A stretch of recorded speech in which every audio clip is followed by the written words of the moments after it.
everybody. Welcome back to Kruse Control. It is Tuesday, January 24th, 2023. Thank you for being here on Kruse Control, the home of entertainment news. I'm your host, Brian Kruse. Thank you for being back again here today. We're going to talk about a lot of stuff today, as we always do on Kruse Control. We're talking about entertainment news, movies, streaming, TV, rumors and news, opinion pieces, all of that. And joining me here again tonight, as always, is my fellow co-host, Miss Sabrina Vittori. Sabrina, welcome to the program. How are you doing tonight? I'm great. Thank you for having me. How are you? I'm doing very great. Yeah. Thank you for being here. How's your Tuesday been?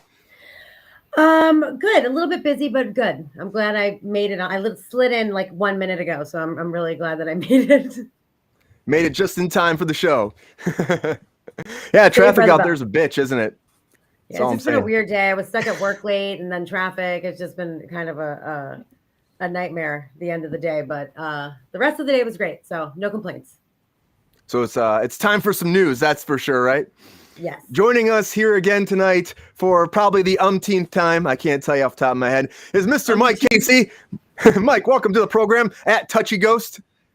Tuesday! Oh, we got some amazing news stories that we're going to rock out for you guys today, man. So anybody in the comments, if you can make me giggle, you win the prize, all right? Can we make him giggle? That's the question. But can we make him giggle, Sabrina? What do you think? Can we? I feel confident that there will be a giggle tonight. Everybody out there. Everybody out there, come on. You can do it. Tonight only. Make Mike Casey giggle. I mean, have you heard a giggle? What's an appropriate giggle? Give me like an example so we know exactly what we get if a giggle happens. Okay. All right. So when you hear that noise. Copy that. Forced fake giggle. Got it. You will know that Mike giggled. Anyways, we have a lot to talk about. We're going to jump right into the news. So here we go. Now it's time for some breaking news. All right, everybody. So today we're going to dive into a bunch of little things before we get into our main discussion pieces of the evening. And the first thing I want to bring up, we had a whole conversation about this yesterday, so I don't want to touch on it too long. But The Last of Us. So The Last of Us, after we got off the air, I saw this, that it actually had the highest increase for an HBO Max show from the pilot to the second episode, from week 1 to 2, highest increase, 22% increase. That's right. It went from 4.7 million viewership on the pilot episode to 5.7 million. And they actually said that the one that's streaming online, actually all the views from them actually just going to the on-demand stuff, it went from 10 million views for the first episode. This show's not going around anytime soon. I'm just saying, hopefully it doesn't become like a Walking Dead thing, because ain't nobody got time for that. That's all I'm saying. Also in the news, Prince Harry. All right, Prince Harry, his book came out. All right, Spare. We talked about this before. Apparently it sold 3.2 million copies in the very first week, which is kind of fucking nuts. But people love this shit. Tearing down his family, breaking things apart, and telling his side of the story. And actually, they're saying it's on course. If it stays this same momentum, it's going to beat or be the same as Michelle and Barack Obama's books, which I think is kind of nuts. But we'll see what happens with that. Good old Prince Harry. He needs to be very careful, or he might be canceled from his family, just like the Animaniacs are from Hulu right now. The Animaniacs, which I didn't even know this show was happening still. Oh, no. It's being canceled. Yep. It's 3 seasons deep. The original show did like 10 seasons, or I think it was 10 seasons. It was like 99 episodes, which is insane. They didn't give it that 100. This has done 3 seasons, 36 episodes. And sorry, Yakko, Wacko, and Dot, it's time to get back into that Warner Brothers tower and don't come back. One more tiny thing off top. M&M's are changing their spokesperson, so they're not going to be M&M's anymore. They're putting the M&M's away. Apparently this is a thing because of all the backlash they've gotten from the green M&M wearing stiletto boots, and then they introduced like a purple M&M, so that's caused problems too. So M&M's just like, fuck it, we're gonna put the M&M's in the closet, and we're gonna make Maya Rudolph the spokesperson. Okay, Maya Rudolph is the spokesperson now for M&M's. I don't know how that happens. I just think that people think too much about this shit and bring the M&M's back. Bring them back. That's all I'm saying. And one more thing before we get on to our main topics is, well, this is actually kind of one of our main topics, is The Neighborhood. Sabrina knows this very well, but The Neighborhood has been picked up for a 6th season. That's right. The Neighborhood will be back. They're filming their 5th season right now. They're filming the actual 100th episode. They've been going for that long. It averages 6.13 million viewers per week, which I think is nuts. It's the second longest running comedy on CBS as well. So this is not going anywhere anytime soon. And I want to go to my co-host and my guest for this evening. I know that was a lot at once, but the Neighborhood, right? The Neighborhood, Sabrina. I know you've worked on that before, and you love the people over there. I know a few people that work in The Neighborhood. Does it surprise you that they're coming back for a 6th season? 6? No, not at all. The show is amazing. It's amazing to work on. The crew is amazing. The actors are amazing. It's a really, really good group of people over there. And not only that, it's funny. Like I've worked on a lot of shows and to like laugh like regularly, like honestly, not forced, at these performances on a regular basis it's a gift. It's a gift to be on a set where you're enjoying yourself. And The Neighborhood is one of those sets. It's just a lot of great people, and I'm super excited for them. I'm so happy that they just finished filming their 100th episode, and I'm so happy that they're going to embark upon another season. They deserve it. Yeah, they're great people over there. The show's funny. Cedric the Entertainer is the main person, but you also have Max. What's Max's last name? Greenfield, yeah. So they're a great kind of different. It's kind of like an Odd Couple type thing in a way. They don't live together, but the neighbor kind of dynamic. But like Odd Couple, they don't really get along, but they do eventually, and they fall in love. They don't fall in love. They become friends. But like Tashina Arnold plays his wife. She's amazing. Beth Barris plays Max's wife. She's amazing. And the Shion McKinney and Marcel Spears play Cedric and Tashina's kids. They're amazing. Big Bank Hank plays Beth and Max's kid. They're just all super awesome people. And like it's a show that, while being really funny, it tackles a lot of really important issues. Like they've had an episode about miscarriage. They have episodes about social injustice, the BLM movement. They touch on a lot of topics that are kind of, you have to tread lightly with, but they do it with finesse, and it's really funny, and it's still very like heartwarming, heartfelt, and relatable, which is really tough to do with a comedy, I think, and they do it well. Yeah, I've watched quite a bit of it too with Sabrina. It's a lot of fun. If you haven't seen it, check it out. Mike, what do you think about this coming back for a 6th season? That's my first question, but my part 2, which I think you care about more, is what do you think about the M&Ms? How did you know? That was exactly where I wanted to go. I was like, you should have been saving this for the 5th story, man. This is some pretty serious news.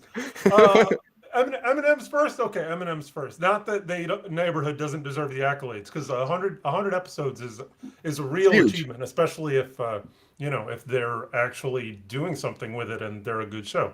The M&M's. Oh my God! Are there any more iconic television icons at this point? Like this, everyone agrees that the green M&M is sexy. I mean, that covers. But she's too sexy. Apparently, she's too sexy for people. Too hot. Is that what you think? That's why she's saying too hot for TV. Too hot for TV. That's what they're saying. They're making people feel bad about the stilettos. Man. I know, but that's how it is. People are offended by them apparently, and they made a purple one. And when the purple one came out, they was like, "Oh shit, we're going to war about the M&Ms because one of them's purple."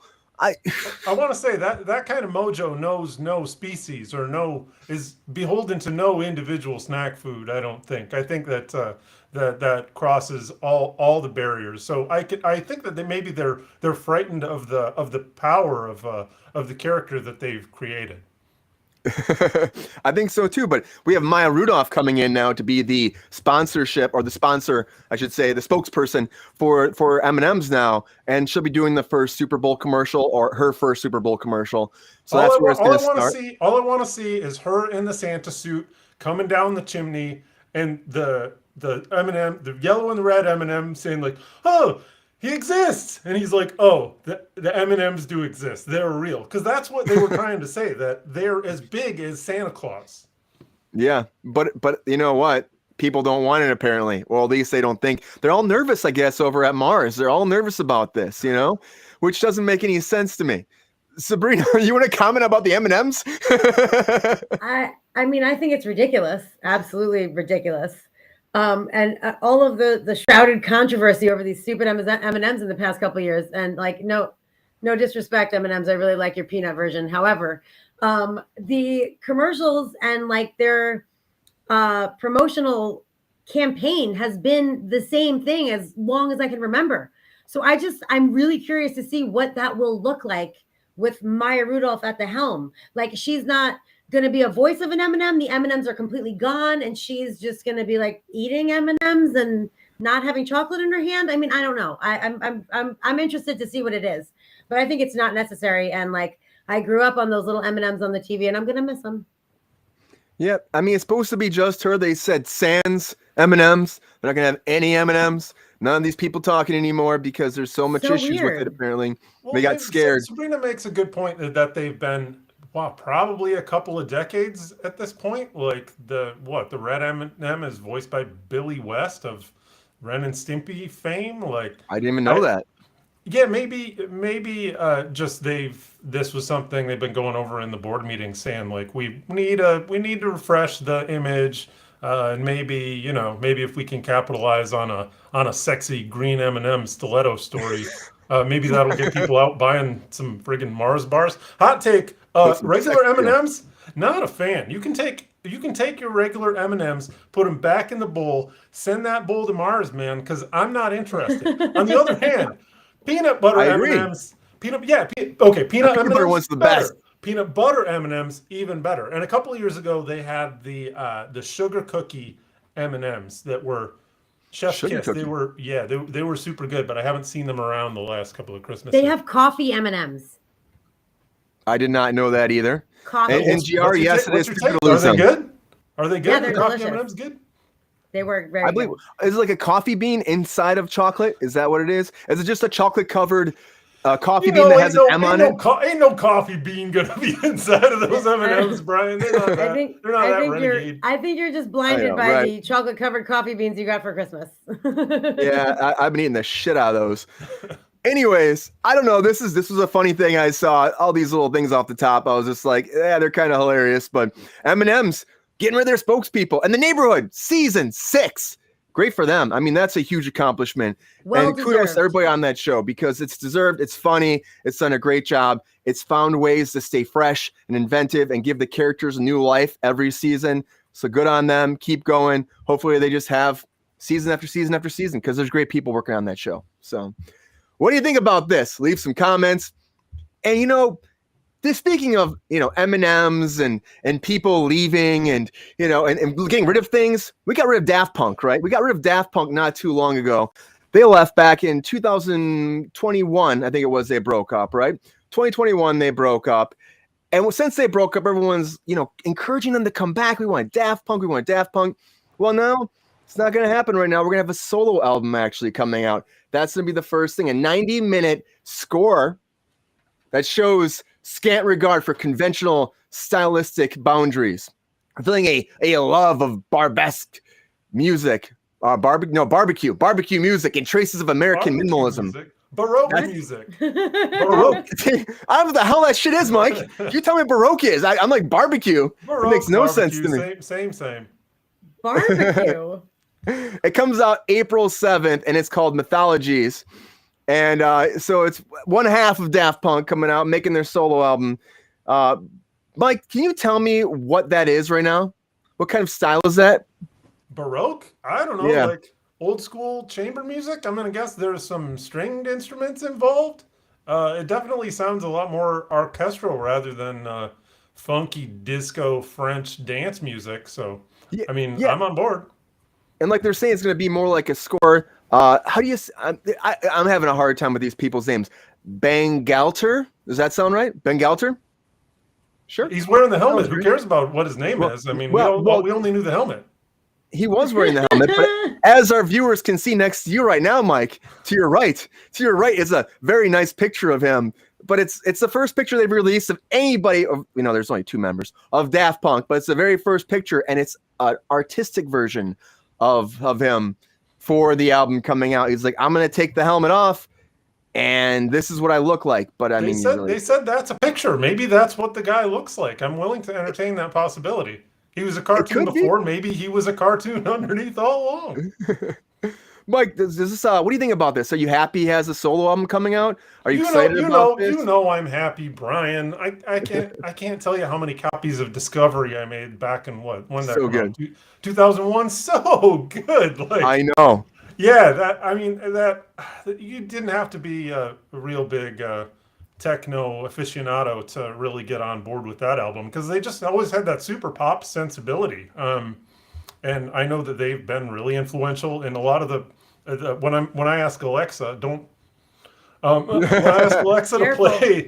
ask Alexa to play like, you know, dance hall funky disco stuff, like it comes up with all this different kind of French club music that I have to imagine that these two French guys and their robot heads were really influential in kind of making that the sound, and that's still apparently the sound. So I mean, I've listened to every album that they've put out in the interim. I was very young. I would have been 13 or 14 when Homework came out. Around the world. Yeah. So, you know, if he wants to expand into a different genre, like I'm ready, and I'll be really surprised. Maybe they really want to branch out into something that's, or he wants to branch out into something that's less commercial, less dancey, but I don't know. I have to imagine that there's still going to be some of that, because the hooks on those guys were incredible, and they always had them. None of their work was without like these massive, huge hooks. So it's all about the music for them. Yeah, I'll be really curious to see what it is. Definitely give it a chance. Yeah, and it's supposed to be like more like a score, like 90 minutes of like a score to like a feature, as opposed to being, like you said, like their music before is more dance. Tron, I think of Tron automatically. We talked about Tron before, so. What was that, Spring? I can't handle this anymore. He was commissioned to do to create music for a ballet by the same name. Right. So it is the score to a ballet. You know, like the Nutcracker has all those songs that you know forever, and you're like, oh, that's from the Nutcracker. Like, he scored a ballet. And that's what his new album asked him to score the ballet.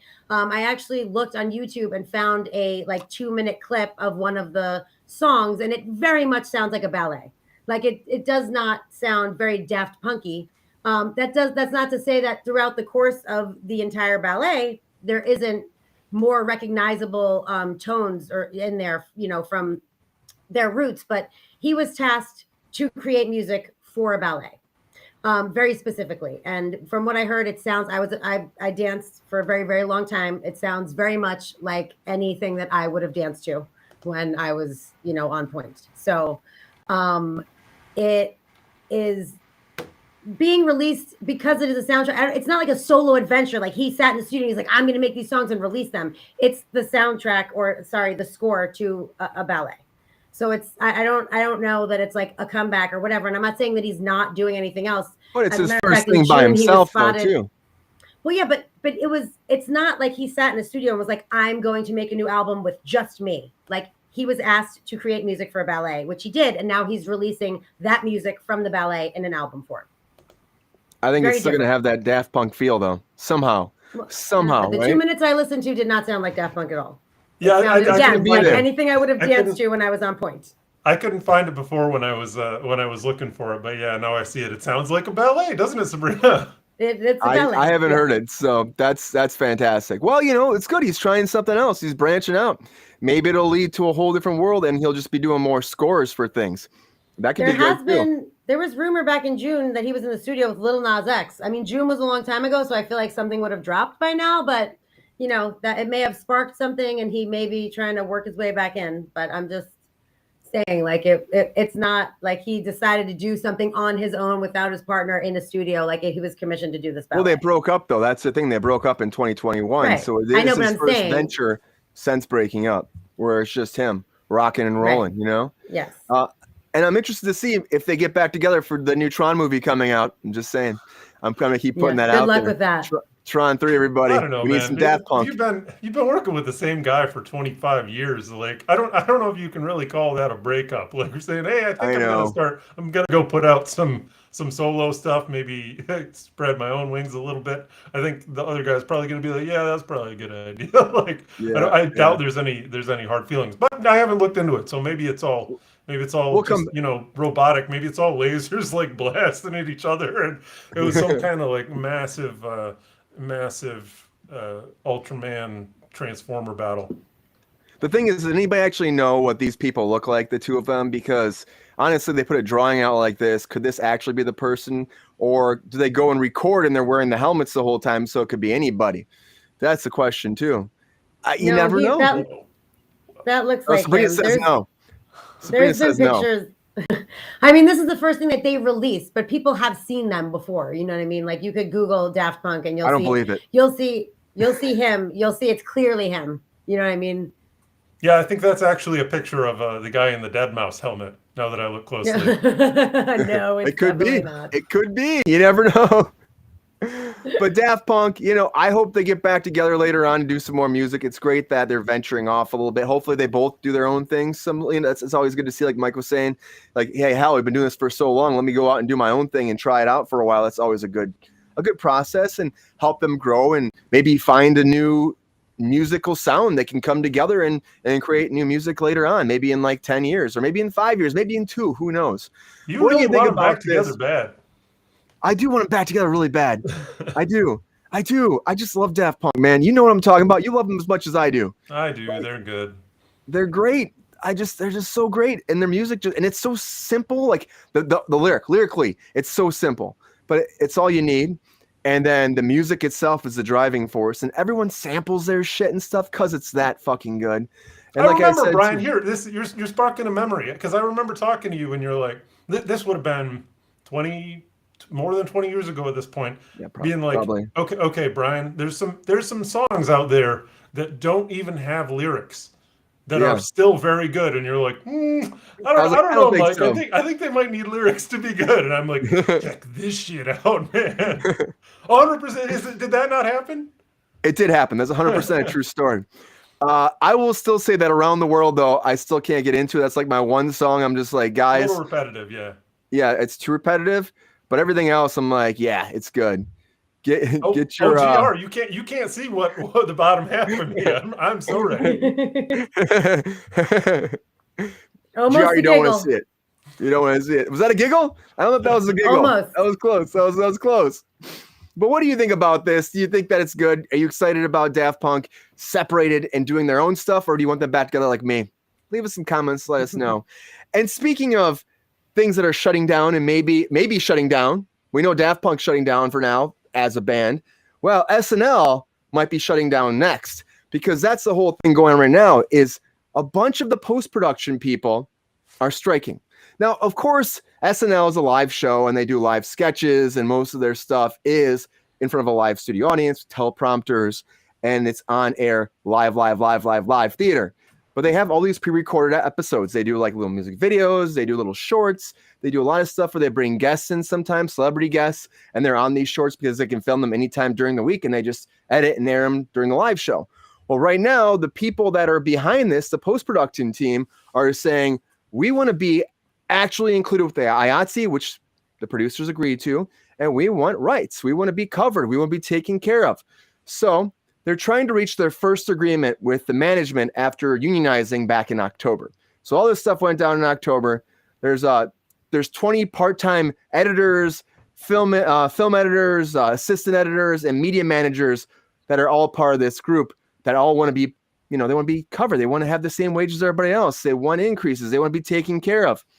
Now, this probably will not shut down SNL, but it could cause some hiccups for them. Let's talk about, these people are picketing in front of the whole studio. That's not good.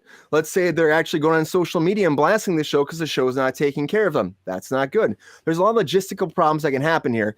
And the management at SNL allowed this to happen. They were like, okay, cool. Yes, we'll allow you to be in a union. We'll allow you to work with IATSE. That sounds great to us. So taking these steps forward, they should take care of these people. But right now they're kind of pushing them to the back burner a little bit. And they actually signed something. All of them went together and they signed something authorizing the ability to strike. So it's not saying they're striking yet, but now at the bargaining table, they can say at the bargaining table, well, we can strike right now, if you don't do what we want, and then a strike could happen. And then, of course, SNL will have more problems. But my thing is, though, will it really affect SNL? Sabrina, what do you think? Do you think something like this will affect them? And do you think that these post-production people will actually have ground to stand on? My dogs are barking a lot. Maybe you want to go to Mike first, and we'll shut them up. Okay, Mike, let me ask you for a second. What do you think about this? Do you think that that these post-production people, do you think they're going to be okay? Do you think this is going to work in their favor? Or do you think that SNL is going to be like, fuck them? Well, let me ask, first of all, am I alone in feeling like the pre-produced content has been the best part of Saturday Night Live for the past 20, 30 years? It's been great. Like that's the thing. Like I think the things that have really been have caught the cultural zeitgeist, at least in my experience, for the most part. And I'm thinking back to Lonely Island, and for sure they worked with the post-production team. That's the funniest stuff, or it's certainly the most reliable. What am I looking at here? I'm looking at a picture of all these. What's the T-shirt that they're wearing that's supporting their union? All these kids are so young. Oh my gosh, every one of them is younger than me. Like, it makes me super happy to see younger people collectivizing, and seeing a smaller group of people collectivizing. Like, you wouldn't necessarily think that, this is a whole bunch of people. They're really going to be able to, swing their weight around with the producers. So I just see that as a very heartening thing, just smaller groups of people collectivizing, and younger. I know it's really impactful to see that happening, that these people are able to be like, you see young kids that are just, working their way up, that are doing editing these big projects for SNL. It's a big job to be a part of. And that shows you that they're looking for younger generations. A lot of these people, think about it, are doing YouTube videos and are in social media editing stuff. Editing has really been in the limelight these days because people do make their own shows on social media. They do edit their own food videos, stuff like that. And they post that shit up there. So a lot of these kids are getting these editing skills that you wouldn't have had when we were younger. We didn't have this shit. We had to go learn on Final Cut, but we didn't have cell phones in our pockets. We weren't making our own content back then. So these people will be younger, and a lot of them have more experience making it than an older generation, if you think about it. 100%. And I think that you really put a fine point on the fact that they're really bringing a lot of value to the organization, and that should be just because they're younger and they're in highly desirable jobs, so that there's a lot of people competing for their seats. That shouldn't be used to exploit them. Like, for example, the unionization of the Nickelodeon workers. Like, that's another job where they're highly competitive. So it's really easy for the industry to take advantage of people who just want a foot in the door. Can I ask you, Sabrina, now that you're back? I was saying that I was wondering if I'm alone in thinking that the pre-produced shorts, etc., have been the best part of Saturday Night Live for a long time. There are some severe gems in that respect, for sure. I don't know if I would say it's the best part. I'd say, because there are some of those that are also not great. Just like there are sketches that are not great. So I feel like it's kind of a balance in between. If you didn't have those anymore, I think it would absolutely affect the show 100%. Because if you think about what's the first pre-taped thing that you think of immediately when you think of Saturday Night Live? What I was saying, Brian, Lonely Island, right? The Dick in a box. Dick in a box. There you go. Yeah. Dick in a box. One of the greatest things SNL has ever done. And so I think it would definitely take away from the show if they did strike and decided not to do those pre-recorded segments. I think it would definitely impact the show. I don't know if it's the best part, though. Saturday Night Live is touch and go. I really like them a lot. A couple years it's great, couple years it's not. It depends on the cast, it depends on the sketch. There's a very big ebb and flow that goes through there, or that has gone through there over the years and continues to, as they get rid of people and hire new people. The one standard through all of it. Yes. Keenan Mitchell. Yes. Oh, Keenan's amazing. Keenan Thompson. Yeah. Please Keenan never Thompson, leave thank Keenan. you. Oh, I never conflated him with Kel for a second. Kel, yeah. Sorry about that. I like those videos though. I think they're great. I think they do add a lot of production value to the show too. It's a little different. It can bring in some celebrities sometimes that can bring some more drawing and some more shock value, the pre-recorded stuff. It goes a long way if you ask me. And I think it's a great thing that they shouldn't get rid of.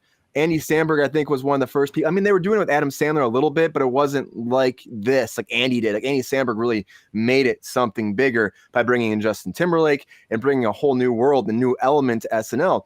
They shouldn't get rid of it. I honestly think they're one of the best segments. It's that, or it's the Weekend Update is still one of my favorites. Between Weekend Update and those tend to be really great.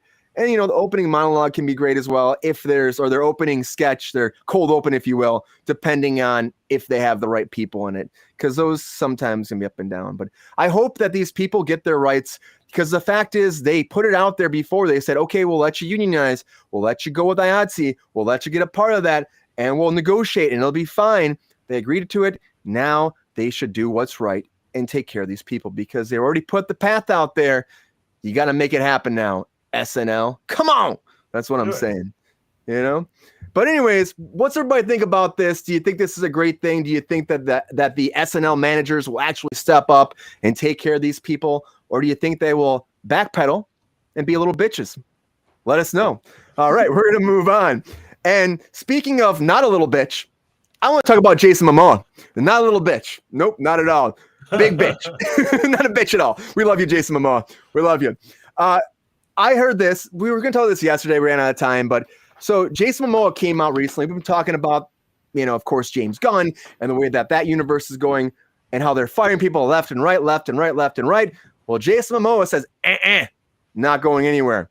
Jason Momoa stepped up. He had an interview with Variety, and he talked to them, and he said that he sat down with Gunn, he sat down with Safran. They had a whole conversation. He said he was so excited. He loves Safran. He loves James Gunn. He wants to kiss Zaslav. He didn't say he wants to kiss Zaslav, but you know what I mean? There's hugs and kisses everywhere. So when he came out of that meeting, he was like, I'm not saying shit. And then he said, well, everybody, I have some news to say to you about what's moving forward. And here's what he had to say in a recent interview with Variety. I'll always be Aquaman. Ain't anyone coming in there and taking shit. There might be some other characters too. I can play other things too. I can be funny and savage and charming, and there's a lot of evolution for that. So I'm not going anywhere, and it's very exciting. I hear that, and I feel like he's in that meme, like, what do you want me to do? I can do this, I can do this, I can do this, I can do this, I can do this, I can do this, it's me. It's this guy, you know? Which he can. He's great, you know? That's what I see when I hear him say something like that. But he sounds like a wrestler. He sounds like Randy Savage. He does. He's like, you're not going to take that shit from me. Listen up, Kruse. I'm no big bitch. You better keep your doors locked. You better stay out of the ocean, because I'm coming for you. Aquaman, never gonna stop. Yeah, I mean, his movie's coming out not too long. This was a question, though, for a while, like what's going to happen with Aquaman. Of course, I didn't think they would say shit until after that movie comes out, because you don't want to mess with the viewership of that. You don't want to mess with ticket sales, so you just don't say anything. Well, they're saying he's moving forward, which is a great Aquaman. So for me, I'm like, this is a no-brainer for me. And if James Gunn saw him playing Aquaman like everybody else said, it's like, why would we fire this man? He's perfect. Sabrina, you hear this? Are you surprised by this news, since we've been talking about that James Gunn has been cleaning the slate? Or does this be like, well, this is the right choice. Keep Jason Momoa because he's the man. I am going to say something very unpopular right now. I don't think that he is still going to be Aquaman. I think that he means he will always be Aquaman in his legacy, that he played the character, like, you know, the first time, like, on the big screen and killed it. And he is always going to be Aquaman in his legacy.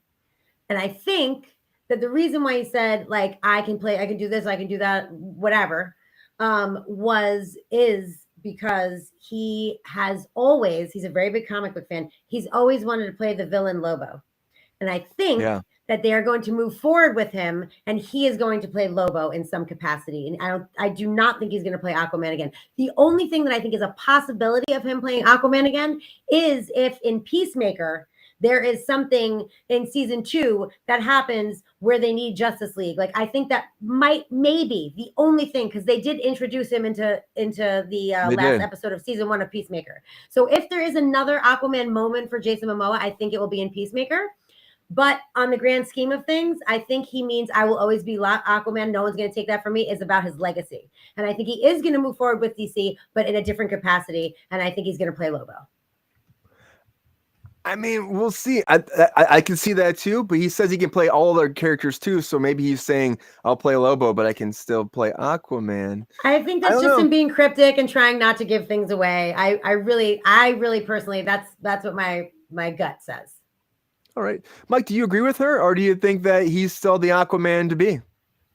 Yes, I don't think I can touch Sabrina's level of analysis on that, really. I think you knocked that completely out of the park. Thank you, Mike. You completely reframed my brain around that whole thing. I think you're probably going to turn out to be correct. He's insisting that he'll be the Aquaman of our hearts. Yep. Did I read this right? He wrote the treatment with his partner for the upcoming Aquaman movie?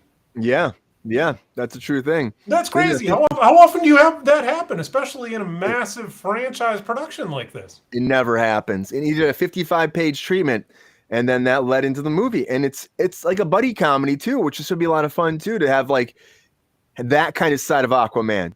It'll be a little bit more comedic, and then they said that the next movie, but that's the thing, like they're talking about Aquaman 3, Sabrina. They've been talking about Aquaman 3 a little bit, and he was making some comments too recently about how it's going to be a darker tone if they do an Aquaman 3.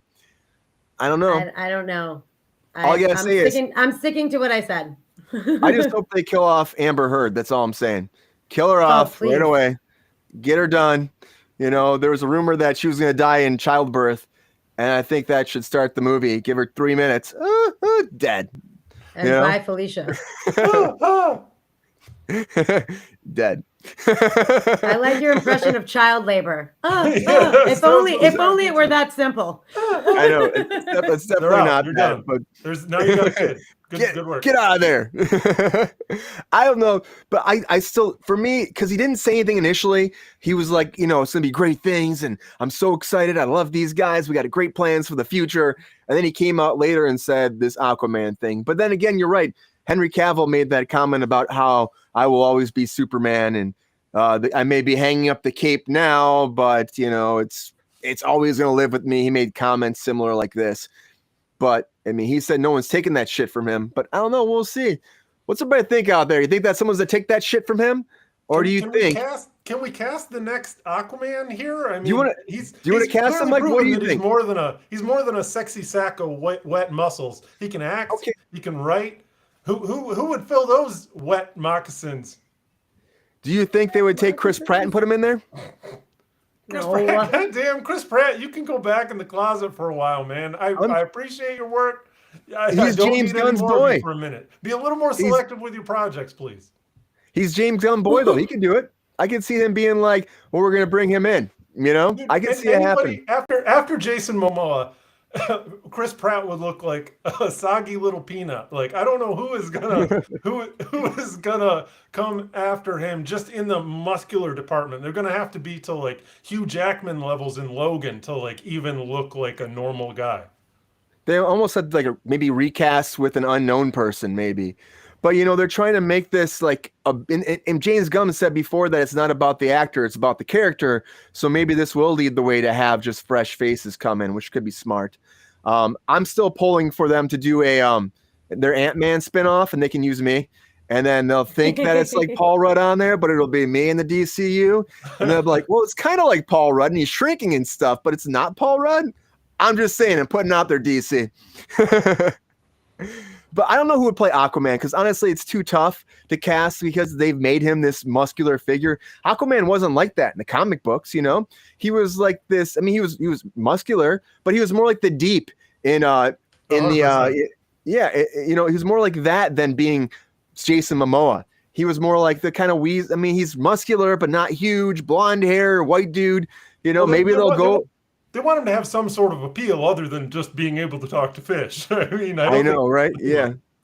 That's the thing. And that's why in The Boys, he's humping octopuses, So I don't know. That's where they go with it. They're like, that makes him more interesting. He fucks octopuses. So, that's his thing. That's his shtick.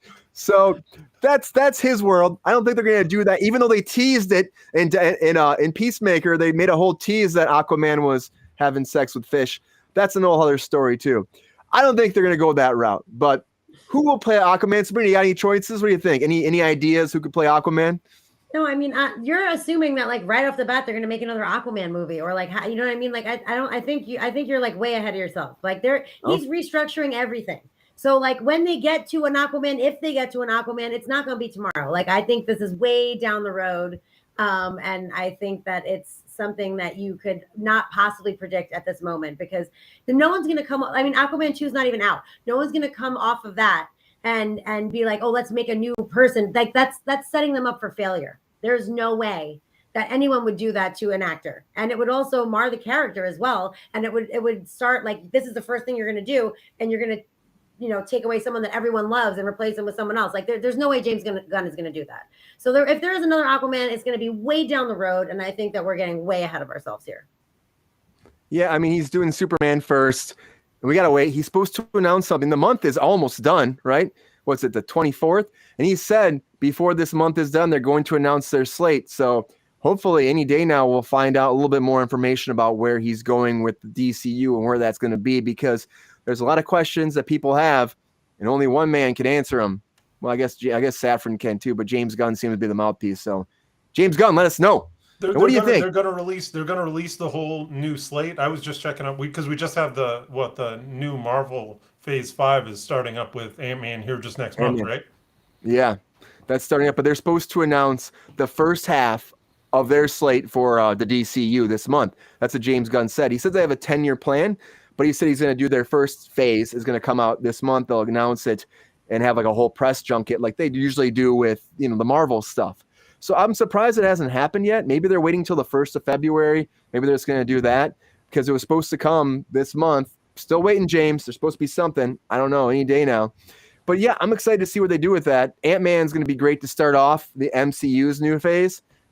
And we're going to talk about that soon enough. But yeah, it's going to be great. It's going to be great. That's all I can say. What's everybody think about Aquaman? Anyways, because I don't know how we replace Jason Momoa. I think you keep him.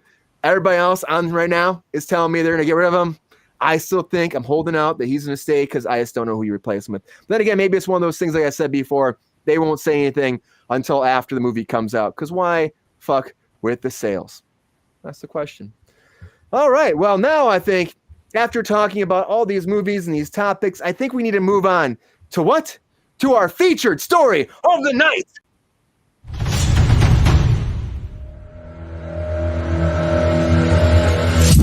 All right, so today, big announcements came out for the award season. So we got both sides of the spectrum. We got the Razzies announced, and we got the Academy Awards announced. And oh boy, that's all I can say. When you look at them side by side, you're like, is this what's happening? Just so you guys know, though, the Razzies are going to be on Saturday, March 11th, and the Oscars will be on Sunday, March 12th. They like to do them back to back.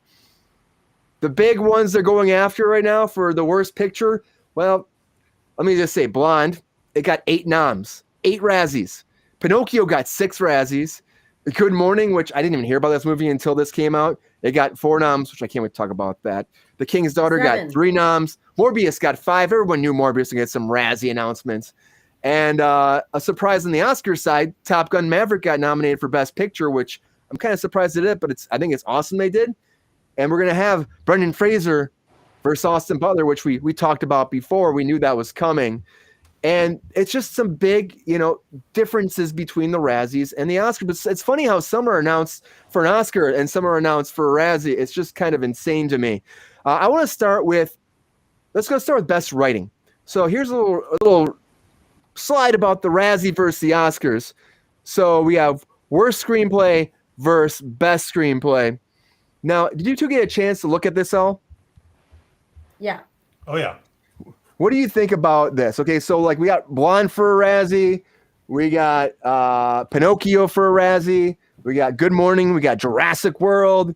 We got which Morbius, of course. And on the other side, are any of those? No, we got Top Gun Maverick for best writing. We got Woman Talking, Glass Onion. I mean, they're very different movies. So I'm gonna say for worst writing, I'm gonna say that Morning Show is definitely gonna go down. I saw the trailer for that, and I was like, this is definitely gonna win a Razzie. First of all, who gave Machine Gun Kelly a movie? I was like, I didn't expect that. Him and Megan Fox are like, yeah, let's do a movie. That sounds great. And it looks like they're trying to be like Cheech and Chong, you know? Like it's I think you're giving them way too much credit, man. Yeah. I think you give any random crew of high schoolers $15 million, they're going to be putting out something of equal or better quality than that flaming bag of trash that it appears to be. A horrible, it looks so bad. I mean, I was like, would I watch this? I don't think I'd even try to watch it. I watched Morbius. Morbius wasn't half bad. I mean, it wasn't great. There were some really questionable choices in that movie, and everyone just shit on it so much they're calling it's Morbin time. It's Morbin time. Let's go see Morbius. And of course, Jared Leto gets nominated for worst actor. A movie is going for worst picture. That's not fair. Yeah, I think that's a better movie than the ones next to this. Blonde, I don't think Blonde looks as bad as they're giving it, but apparently it's pretty trash. But I feel like her accent comes in and out a lot in the trailer as it is before the movie. She sounds like she is doing an impression of Jennifer Coolidge when she talks. Like as her Marilyn Monroe is like an impression of Jennifer Coolidge without all the pauses, without all the ums and the ahs. That sounds like what she's doing as Marilyn, which is slightly offensive if you ask me. But she got nominated for an Oscar. And then on the Razzie side, like the movie and the 2 supporting actors and everything else got nominated for Razzie, which is so weird to me. Like that they singled out her performance in the Oscars, for the Oscar, which she's never going to win. And then they have all these other, the 8 nominations for Razzies for that movie, which is, really, really bizarre to me. Yeah, even I didn't see it. I was even in the actress category, Kate Blanchett's going to win the Oscar. You know it. I mean, the only thing I think so. I think so too. But I think the only other contender really, and I don't mean contender as in they're all spectacular actresses, and like any one of them could win. They all put great performances forward. But I think the only person who can give her a run for her money is Michelle Yeoh. That's where my money's at. 100%. Yeah. And that's a huge thing too, is like her being nominated, Everything Everywhere All at Once, getting nominated for Best Picture, Best Director. Like it's huge. It's huge. They got the most noms. They got 11. Yeah, I mean, it makes sense for the Academy Awards. I'm happy they're acknowledging how good. And it's a weird movie. It really is a weird movie, but it's a great movie. Mike, did you see Everything Everywhere All at Once? I haven't. All I'm hearing is great stuff from people whose opinions I really respect. So I'm a busy guy. I haven't had time to make time for it, but that's first on the list. Trip. It's a head trip. You talk about right up my alley, man. You talk about a multiverse show though, like an actual multiverse thing. These people are going in and out and tapping different versions and skills from different variants of them from different multiversal layers. So like Michelle Yeoh is just pushing a button and she's switching and she's learning a skill that somebody else learned in a different life. It's insane. And they're able just like you and me. Yeah. The way we learn things. We just do that. Yeah. But it's like really like when you look at how Marvel's done with the multiverse and stuff, like this actually is like tapping into the multiverse and tapping into skills you may have learned in different lives. And it really showcases like different lives they live. And they do a great job with also being a very strange movie. Like the fact that their fingers are like hot dogs, it's very strange. Sounds a little bit like, what was the Tom Hanks movie where he was a couple years back? I can't remember, where he was doing all kinds of different timelines and kind of living the different lives. Cloud Atlas. Cloud Atlas, yeah. I love that movie. I'm really pleased to see just crazier stuff, and I think it probably goes right along with the strides that we've made in terms of our visual processing, in terms of what in our imagination that we can bring to bear on the screen. I think that's really helping audiences like decipher some of what would have been, I think, prohibitively complex and just alien ideas. So to see something that is apparently a massive head trip like this be nominated for 11 11 Oscars and to have such widespread acclaim, like that's good. I mean, I think that says good things about our movie going audience. So maybe that says good things about where we're going as, as a species, as a country, whatever. Yeah. And you're talking about Tom Hanks. I was surprised, you can see, everyone can see on the screen here, that he actually got nominated for a Razzie for Worst Actor, which is funny from Elvis when you have Austin Butler being nominated as, Best Actor, and you got Tom Hanks, who you never would think would ever be nominated for a Razzie, gets nominated for Elvis. And I don't think that that's deserving. They're saying it's because of his makeup and, he is kind of, he's in it. I think he does a good job playing the character. Like, he definitely transforms. I mean, he certainly didn't choose to put that makeup on his face. That he didn't come to work like that. They did that to him. Like, that's bullshit, Razzies. I call shenanigans on you. Okay. Yeah. Shenanigans. He's gonna be like, you give me a Razzie for my makeup, and you give Brendan Fraser a leading actor nod for his. Yeah, he got Best Supporting for that, but he also got a Razzie for Pinocchio as well for Best Actor. Which is like, how does he get nominated for 2? And you're right, Brendan Fraser, like, he has all that special effects makeup on, but everyone, like, it looks great. I think it looks great too on him. I don't think Tom Hanks looks that bad, but they're like Razzie, just like Morbius Razzie. But Morbius, again, it's Morbin time. It's, they have this weird dance move where they're like, what's the guy who plays Morbius's best friend? He's like doing this weird dance. It's just the oddest thing. I feel like they really cut that movie down and took a lot of content out of it that really fucked up the storyline in Morbius 2, and maybe that led to problems. Morbius 2? I don't think there's gonna be a Morbius 2. I don't think there's gonna be a Morbius 2. I don't think so. Morbius, I think Jared Leto also would do it. Morbius, maybe. Maybe not. I think it doesn't matter who is nominated in the Razzie for the worst actor, because Machine Gun Kelly has that shit on lock. It does not matter. Anyone else nominated doesn't matter. But it's not fair to put Tom Stallone's Hanks. up for it too. Stallone, it's like, and Pete Davidson's up for it too, which I think is kind of hilarious. I'm not gonna lie. I only saw the trailer of that terrible Good Morning nonsense, and Pete Davidson. I did not hate that little tiny bit that he was in there as the valet. He seemed like he was the best part of that movie. So I think the Razzies is doing a little bit of I don't know, like smoke and mirrors here. I think they're off base, honestly.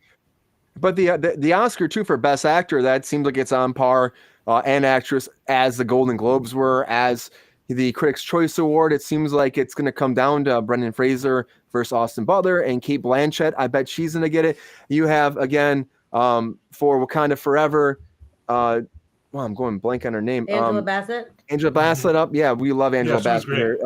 Yeah, she's up, and that's a groundbreaking thing for an Oscar too. It's the first time a Marvel performer has been up for an Academy Award for performance in a Marvel movie, which is fucking huge. I bet Marvel's like going crazy about this. Well, and they had a reason. They had a reason for the tone of that movie to be a little bit more serious, and I think that they really did justice to the whole situation.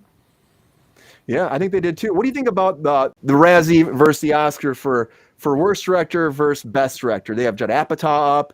They have, for worst, they have Colson Baker. I like how he's going by his real name. Machine Gun Kelly. Andrew Dominic for Blonde. You got Daniel Espinosa for Morbius, and you got Robert Zemeckis is up for Pinocchio. It's insane. But other side, you got, on the Oscar, you got Everything Everywhere All at Once. You got The Banshees of Inisherin. You got The Fabelmans. You got Tar. You got The Triangle of Sadness. All those for the Oscar line up for me. But what do you think about the Razzie? Let's go to Sabrina. What do you think? Who do you think will win the worst director? Machine Gun Kelly. What do you mean? That's not even a question. Yeah. Like, of that list of people, it's 100% Machine Gun Kelly, whatever his real name is. Like, I don't need Colson Baker. It's Colson Baker, hands down. No way on God's green earth that anyone else on that list has a chance of winning that Razzie. That movie looks like a giant piece of shit. Honestly. Like, I really can't. Does.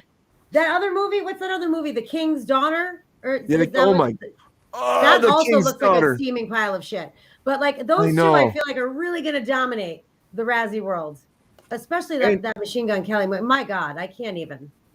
It looks, and I love Pierce Brosnan, but that that Daughters movie. I'm like, he's in that. Weird. Oh yeah, he's got that flowing like brunette wig. He's got the long hair, the long flowing locks, and he's shaking his hair. And it's about like a mermaid, and they want to kill the mermaid. I don't know. I watched the trailer and I was just like, who the fuck smoked crack and made this movie?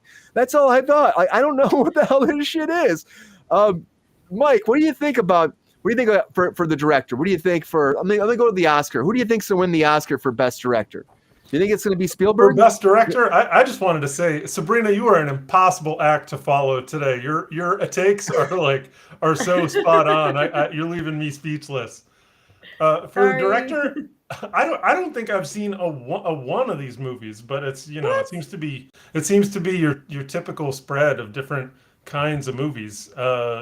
Daniel Kwan and Daniel Scheinert, I think that they're probably that's where all the heat is, right? Can they beat Spielberg? I mean, Spielberg's not going to win for that. I feel like they're going to clean house.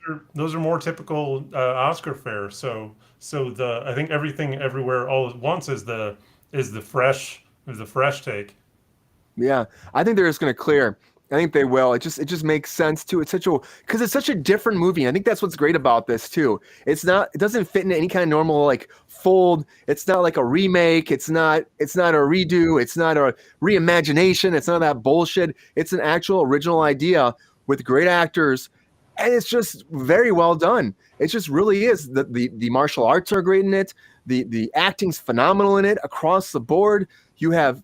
The visual effects that they do use are great. They use barely any. They have this bagel thing, which is really kind of odd, but it looks great. I'm just saying a bagel with everything. That's all I can say. A bagel with everything.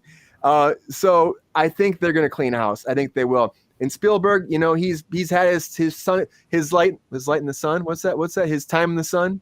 Moment. But his moment in the sun, if you will. And I think this isn't his year. I just don't think it's going to be. And Everything Everywhere All at Once, I agree, Mike. I think it's just going to kick some ass. It's even like best movie, When you look at the best movie category, best picture, you have Everything Everywhere All at Once sitting up there. I want to go to the Razzies, though. The Razzies fast. So for worst picture, it's Blonde, Pinocchio, Good Morning, The King's Daughter, and Morbius. All the same movies across the board. And I think we have to agree upon this. It's probably going to be Good Morning, right? Everybody, you think that they're going to win the Razzie, too? Everyone was hating on Morbius, but I feel like Morbius is not going to clean house. I don't think it's going to do it. Morbius is not even in the same class as that piece of shit, honestly. Let's call a spade a spade. I know people didn't love Morbius, but I will tell you what, it's not like there was bad acting. Jared Leto did it. He acted his ass off. It's just the script was not great. You know what I mean? You can only do what you're given. You know what I'm saying? If you're given certain words, and I'm not saying that as an actor, you can't make something out of nothing, because you can. But you can't make something out of nothing when it's a whole movie. You know what I mean? A scene, maybe. You know what I mean? But a whole movie, it's nearly impossible. And I think he's a spectacular actor, and for them to nominate him for a Razzie is fucking ridiculous. Just like Tom Hanks, ridiculous. For what, Geppetto? You didn't like the live action version of Pinocchio? It's Pinocchio. What the fuck it's Pinocchio? It's not even different. It's just Pinocchio with people. And from what I saw, Tom Hanks was fine as Geppetto. Rein it in, buddy. I don't even know. I can't with these people. It's ridiculous. I know and if you put that next to that Guillermo del Toro one, which is creepy and very crazy, dark. This one looks more like Pinocchio, more original. And you got Joseph Gordon-Levitt as Jiminy Cricket. Just live action. Sounds great. I think that movie actually looks pretty decent. I haven't seen it, but the fact that it's up for a Razzie. But Jared Leto, Sabrina, he actually won a Razzie before. He's won a Razzie. Yep. I know, but I'm just saying, to put him in the same caliber as Machine Gun fucking Kelly is a joke. It's a joke. Come on. Yeah. Machine Gun Kelly's trying to push that whole rap phase away and be as different, be as original person, but it's hard to do once you become that.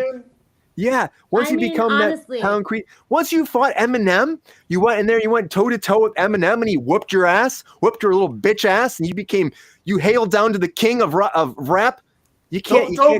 This is a little bit of advice for anybody on the stream today. Just don't go toe to toe with Eminem. Don't do it. You're not going to win. Advice. Is that why he changed his name? He's like, oh fuck, I don't want people to know who I am anymore. So I'm going to go back to my original name because he just smoked Machine Gun Kelly. I have news for him. Machine Gun Kelly sounds way better than his real name. Yeah, it does. And I think honestly, that looking at that movie, look at that cast. If you just looked at the cast and saw nothing about the movie, you would know it's a piece of shit. It's like literally Machine Gun Kelly, Megan Fox, and that Zach Villa who played Ramirez in American Horror Story. He played Richard Ramirez. And he was definitely the weakest link of that season of American Horror Story. And this is a completely different character. But like looking at those names, and then everyone else is pretty much musicians, which no offense, like you're a musician, you're a great musician. That doesn't mean you're a great fucking actor. Like just keep doing what you're doing. You do it well. Like play your guitar, rap, fucking play some drums, whatever the fuck you do. Just like stay there and do your job.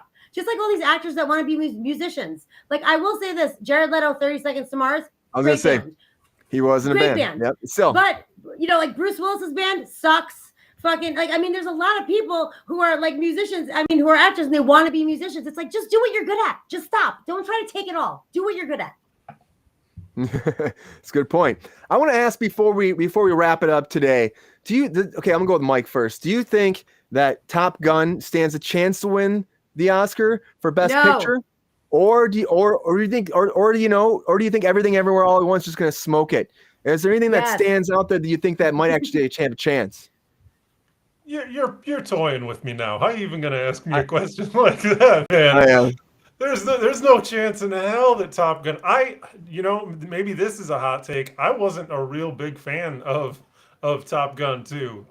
Maybe it started me off the wrong way when they had 2 reels running before the movie where they congratulated themselves on making the movie that we were about to watch. Hey guys, we're in the theater already. Why don't you show us what you fucking did before you start congratulating yourselves?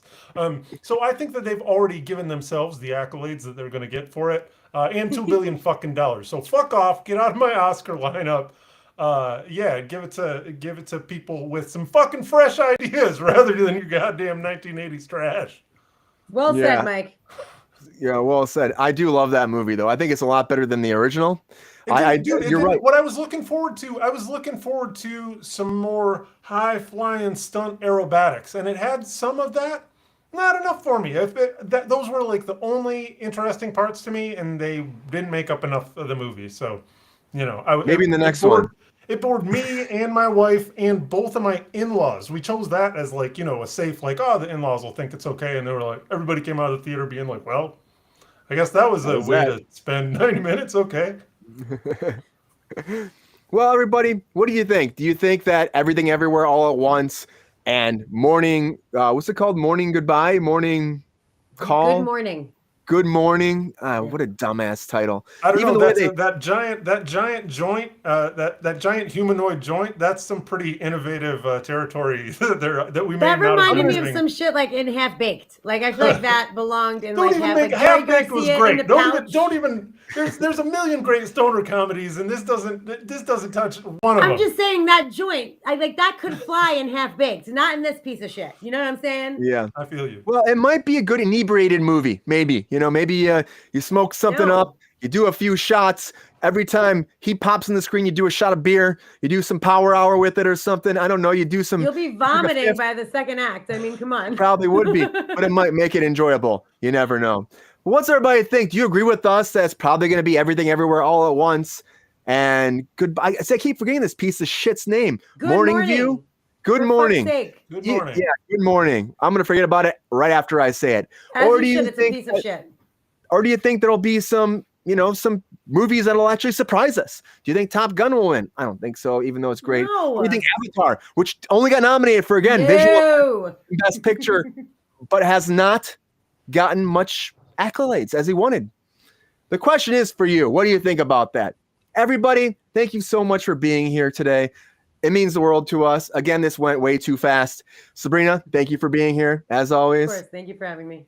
Mr. Mike Casey, thank you for joining us again, guest hosting. Aquaman 3, baby. You called Momoa a bitch, so you better be watching your ass. I said he's a good bitch. He's a good bitch. No, I mean, watch where I'm walking. He's gonna fucking put me in a full Nelson and slam my ass down. Power bomb. I forwarded it to his voicemail, so Okay, I better watch where I walk in Hollywood. Everybody, thank you for being here. Please like and subscribe to our channel. We're at 80 right now. We're trying to get to 100 by the end of the month. We're almost there. We got 1 week and a little bit of time. We're encroaching on that 100. Help us get there. Join our Patreon if you can. It means a lot to us. And please follow us across all social media and watch all of our videos and tell your friends. Tell your friends.